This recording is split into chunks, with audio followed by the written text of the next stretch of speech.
ఒక్కసారి పెగ్ అనేది ఇక్కడ జరిగింది. పెగ్, ఇది పెగ్ అంటామండి. ఎప్పుడైతే మింగడం పూర్తిగా బంద్ అయిపోద్దో, ఓరల్ ఫీడింగ్ ఉండదు, ఫస్ట్ రైల్స్ ట్యూబ్ కూడా పెట్టే అవకాశం కూడా తక్కువైన తర్వాత అక్కడి నుంచి కూడా సాధ్యాలు అంటే బరువు తగ్గిపోతుంటారు సరైన ఆహారం లేకపోతే.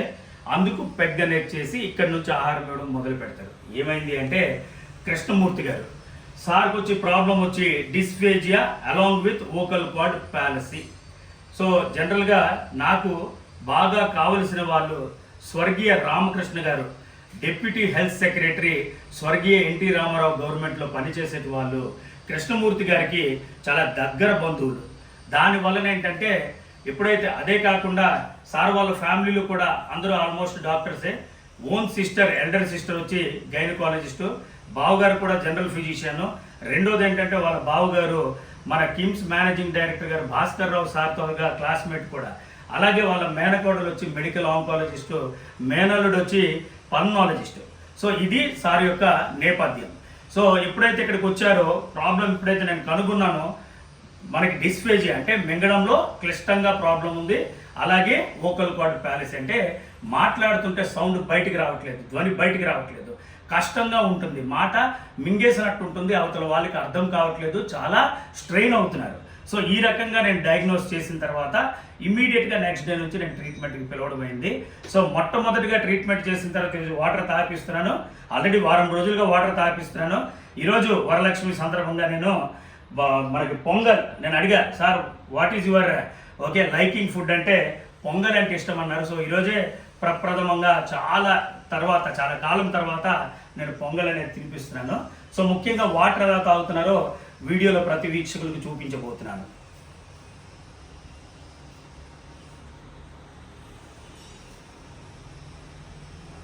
ఎంత ఈజీగా సునాయాసంగా ఇక్కడ చోకింగ్ లేకుండా, ఆస్పిరేషన్ లేకుండా తాగగలుగుతున్నారు.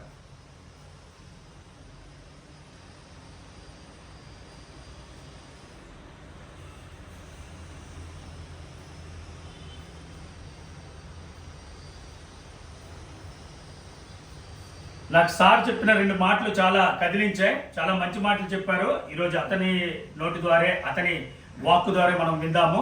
ఏమన్నారంటే ఇక్కడికి రావాలంటే ప్రతి ఒక్కరికి ఒక లక్ ఉండాలి అని స్టేట్మెంట్ ఇచ్చారు. నాకు నిజంగా చాలా మనసుకి కనెక్ట్ అయింది. రెండవది ఏంటంటే అదొక్కటే కాకుండా, రెండవది అంటే ప్రాబ్లం గురించి మనం ఎప్పుడైతే ఇతరుల దగ్గర కూడా ట్రీట్మెంట్ పొందారో వాళ్ళ స్వయాన వాళ్ళ అల్లుడు అడిగితే సార్ చెప్పిన మాట ఏంటంటే దెర్ ఈజ్ నో కంపారిజన్. ఈ 2 మాటలు నిజంగా నాకు చాలా కనెక్ట్ అయ్యాయి. అది అతని మాటల ద్వారా అందరూ వినండి. నమస్కారం. నమస్తే. నాకు మే 5వ తేదీ అరోటిక్ వాల్ రీప్లేస్మెంట్ రీడూ జరిగింది. తర్వాత కొన్ని ప్రత్యేక కారణాల వల్ల ఏమో ఐసీయూలో 3 వారాలు ఉండడం జరిగింది. అప్పుడు నాకు వాయిస్, స్వెల్లో ప్రాబ్లం 2 ఒకసారి వచ్చింది. పూర్వార్థంలో 2001లో నాకు కొంచెం పైరిఫోమా ఫసా అని క్యాన్సర్ ఉన్నది. దాని తాలూకు రేడియేషను, కీమోథెరపీ ట్రీట్మెంట్ తాలూకు ఆఫ్టర్ ఎఫెక్ట్స్ కూడా దీంతో కలిసి నాకు రెండిటికి కొంచెం మింగడం, అలాగే మాట్లాడటం రెండిటికి బాగా ఇబ్బంది మొదలైంది. సో అక్కడ ఉన్న వాళ్ళ రెఫరెన్స్ ప్రకారం కొద్దిమంది దగ్గర ట్రీట్మెంట్ తీసుకోవడం మొదలుపెట్టాను. నా అదృష్టం బాగుండి మా మిస్సెస్ గారు, మేనమామ కూతురు శ్యామల, వాళ్ళ నాన్నగారు రామకృష్ణ గారు ట్రీట్మెంట్ జరిగిన సార్ పేరు రెఫర్ చేశారు. జూలై 31వ తారీఖున నేను సార్ని సంప్రదించాను.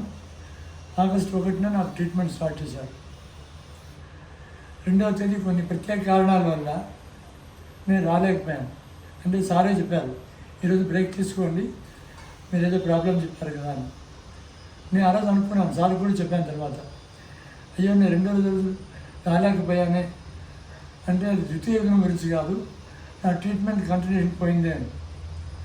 3 రోజుల తర్వాత నాకు వాయిస్లో సిగ్నిఫికెంట్ ఇంప్రూవ్మెంట్, అది అడుగులో చెప్పలేను నేను. తర్వాత మధ్యలో 5th డే 6th డే కొంచెం స్టెబిలైజ్ అవ్వడానికి టైం పట్టింది. 8th డే నుంచి నా వాయిస్ కన్సిస్టెన్సీ మెయింటైన్ అయింది. ఇప్పుడు తెలుస్తుంది. మొన్న మా సిస్టర్ మాట్లాడుతున్నప్పుడు, ఇప్పుడు నువ్వు మాట్లాడితే ఏ లో వాయిస్లో మాట్లాడినా వినిపిస్తుందిరా, ఇంతకుముందు నువ్వు ఫోన్లో మాట్లాడితే మళ్ళీ అడిగితే బాగోదని నేను అడిగేవాళ్ళం కాదు, నువ్వు చెప్పేసరికి అర్థమయ్యేది కాదని మొన్న ఫోన్ చేసినప్పుడు చెప్తున్నాను. ఈరోజు 18th డే నేను ట్రీట్మెంట్కి వచ్చి, ఈరోజు ఈ వారం రోజులుగా, అంతకుముందు నాకు ట్రీట్మెంట్ అప్పుడు స్పూన్తో నీళ్ళు తాగించేవాడు. అది వెళ్ళడానికి నేను వారు ఇద్దరం కష్టపడేవాళ్ళు. అది ఇప్పుడు ఒక హాఫ్ క్లాస్ నుంచి 3/4 class within no time, I can say within no time నేను తీసుకోగలుగుతున్నాను. అలాగే ఈరోజు విశేషమైన వరలక్ష్మి వ్రతం, సారు ధన్వంతరి ఆశీర్వాదం, సారు ఒక పెట్టిన ఫోకస్ నాకు విశేషం ఏంటంటే, వారు ఒక్కొక్క నలుగు పెట్టుకొని దీనివల్ల ఇంప్రూవ్ చేస్తున్నాను అని చెప్పి ఇంప్రూవ్ చేశారు.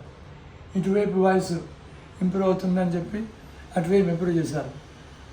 నేను really I'm blessed to come here. ఇప్పుడు అందరూ చూడండి, first day I'm making him to eat pongal which is his favourite. So నాకు చాలా సంతోషం. చాలా మందికి తెలియదు, ట్రీట్మెంట్ అనేది ప్రొసీజర్తో కూడుకున్న ట్రీట్మెంట్. ఏదో కూర్చోబెట్టి అరిపించేద్దామో ఇంకేదో చేద్దామంటే కుదిరే పని కాదు. ఎక్కడైతే ప్రాబ్లం ఉందో ఇటిలాజికల్ ఫ్యాక్టర్ తెలుసుకొని రూట్ కాజ్ వరకు వెళితేనే ట్రీట్మెంట్ అనేది సాధ్యపడుతుంది. అండ్ రెండోది సక్సెస్ అనేది వస్తుంది. సో అది సార్ ద్వారా అందరూ విన్నారు కాబట్టి నాకు చాలా సంతోషం. ఇప్పుడు తినడం కూడా నేను చూపించాను. సో ఏ రకంగా మింగగలుగుతున్నారు. ఇదే కొన్ని నెలల పాటు అతని ఆహారం అనేది అతని లోపలికి వెళ్ళలేదు. ఓకే, ద్రవ పదార్థం వెళ్ళలేదు, ఘన పదార్థము వెళ్ళలేదు. సో ఈరోజు నాకు నిజంగా సంతోషకరమైన రోజు. డేట్ నేనే ఫిక్స్ చేశాను.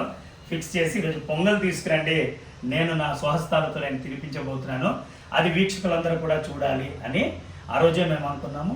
ఇది thank you one and all.